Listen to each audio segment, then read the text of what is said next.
নমস্কার বন্ধুরা, ভালোবাসার রান্নাঘরে সবাইকে স্বাগত জানাই। আজ আমি রাঁধুনি বাটা দিয়ে লোটে মাছ বানাবো।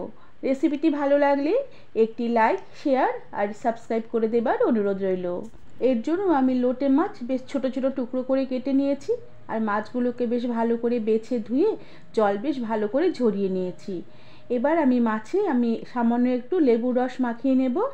আর লেবু রস মাখালে মাছের যে একটু গন্ধ সেটা থাকবে না আর মাছটা একটু শক্ত হবে। এভাবে লেবু রস মাখিয়ে মাছ প্রায় 5 মিনিটের মতো রেখে দেব। এরপর মাছের জন্য একটি মশলা বানিয়ে নেব।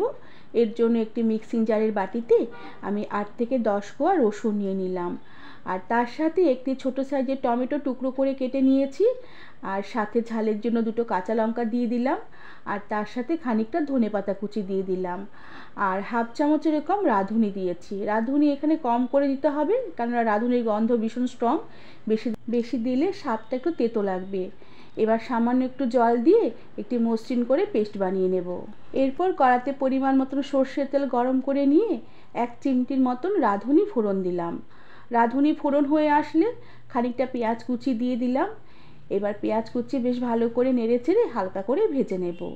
আর এভাবে মিনিট 2-এর মতন পেঁয়াজ কুচি নেড়েচেড়ে নেবার পরে পেঁয়াজ হালকা লাল হয়ে আসলে আমি বেটে রাখা মশলার পেস্ট দিয়ে দিলাম আর তার সাথে মশলার বাটি ধোয়া সামান্য একটু জল দিয়ে দিলাম আর সাথে ধনের গুঁড়ো একটু দিলাম আর তার সাথে একটু ঝালের জন্য লাল লঙ্কার গুঁড়ো দিলাম আর সাথে ভালো একটু কালার হওয়ার জন্য কাশ্মীরি লঙ্কার গুঁড়ো দিলাম, সাথে পরিমাণ মতন নুন দিলাম, পরিমাণ মতন হলুদ গুঁড়ো দিলাম।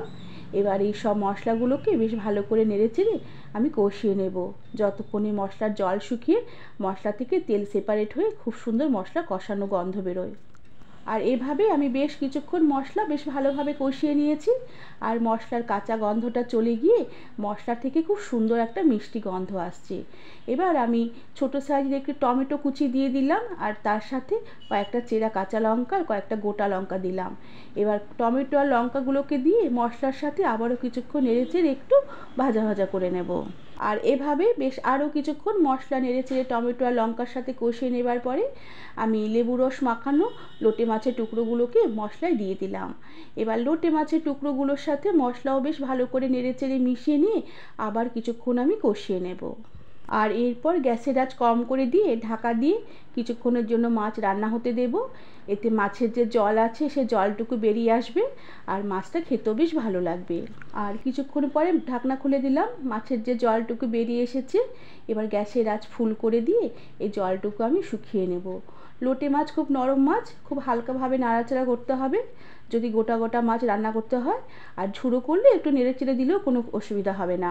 এবার একটা সাঁড়াশি দিয়ে কড়াটাকে বেশ বারে বারে ঝাঁকিয়ে নিতে হবে যাতে কড়ার নিচে মশলাটা যাতে লেগে না যায়। আর এভাবে মাছের জল শুকনো অবধি সাঁড়াশি দিয়ে মাছের কড়াটাকে বেশ বারে বারে ঝাঁকিয়ে নিতে হবে। তবে মাছের ঝোল যে যতটা পছন্দ করো সেভাবেই রাখবে। যদি একদম শুকনো খেতে চাও তাহলে আর একটু শুকিয়ে নেবে, আর যদি একটু ঝোল ঝোল খেতে চাও তাহলে সামান্য একটু গা মাখা মাখা ঝোলও রাখতে পারো। আমি এরকমই ঝোল রেখেছি। এবার আমি উপর থেকে সামান্য একটু ধনেপাতা কুচি ছড়িয়ে দিলাম আর গ্যাসের আঁচ বন্ধ করে দিয়ে ঢাকা দিয়ে রেখে কিছুক্ষণের জন্য স্ট্যান্ডিং টাইমে রেখে দিলাম। বন্ধুরা, তোমরা এভাবে একবার রাঁধুনি বাটা দিয়ে লোটে মাছ বানিয়ে দেখো, আশা করি তোমাদের ভালো লাগবে। আর ভালো লাগলে একটি লাইক, শেয়ার আর সাবস্ক্রাইব করে দেবার অনুরোধ রইল। আজ তাহলে আসি, পরে আবার নতুন একটি রেসিপি নিয়ে দেখা হবে। ধন্যবাদ বন্ধুরা।